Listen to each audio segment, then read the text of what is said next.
It's shocking. It's always shocking. And I insist on being shocked. I'm never going to become immune. I think that's a kind of failure, to see so much of it that you die inside. I want to be surprised and shocked every time. You have in your writing certainly marginalized whites. Why are they of no particular interest to you, or seemingly no particular interest? Well, I was interested in another kind of literature that was not just confrontational, black versus white. I was really interested in black readership. And I wanted to do, I think, for me, the allegory or the parallel is black music, which is as splendid and complicated and wonderful as it is because its audience was within its primary audience. The fact that it has become universal, worldwide, anyone, everyone can play it, and it has evolved, is because it wasn't tampered with and editorialized within the community. So I wanted the literature that I wrote to be that way. I could just go straight to where the soil was, where the fertility was in this landscape. And also, I wanted to feel free not to have the white gaze in this place that was so precious to me, which is the work. And you will maintain this safe place for yourself, for your art? You don't think you will ever change and write books that incorporate white lives into them substantially? I have done. In a substantial way? You can't understand how powerfully racist that question is, can you? Because you could never ask a white author, when are you going to write about black people? Whether he did or not, or she did or not. Even the inquiry comes from a position of being in the center. And being used to being in the center. And being used to being in the center.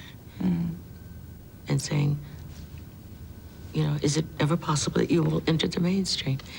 It's inconceivable that where I already am is the mainstream.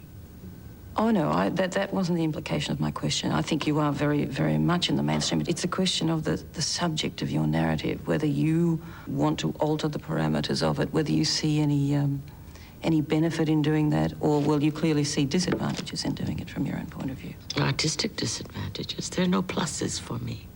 Being an African-American writer is sort of like being a Russian writer who writes about Russia, in Russian, for Russians. And the fact that it gets translated and read by other people is a benefit. It's a plus. But he's not obliged to ever consider writing about French people or Americans or anybody. When we were talking earlier about you being or not being in the mainstream, you are sure in the mainstream when it comes to public acclaim. I can't tell you how satisfying it is to know that I have earned a readership that is that large, as large as it is. I stood at the border, stood at the edge, and claimed it as central. And let the rest of the world move over to where I was. And this grand thing, the Nobel Prize. That's grand. I imagine it is a wonderful thing to receive. Does that alter people's attitudes towards you? Sometimes, yes. Oh, yeah. All prizes do, but particularly that one. Sometimes they respond to you as though you weren't a person, as though everything you said was sort of capable of being carved into marble. It was so stunning, a surprise to me. I felt very representational. I felt American for probably the first time in my life. I felt representative of all African Americans, and I felt hugely a woman receiving this prize, because that's not too common in the halls of the Nobel, alumni. So I felt all those things, knowing full well, as one always does, that no prize has ever made it easier.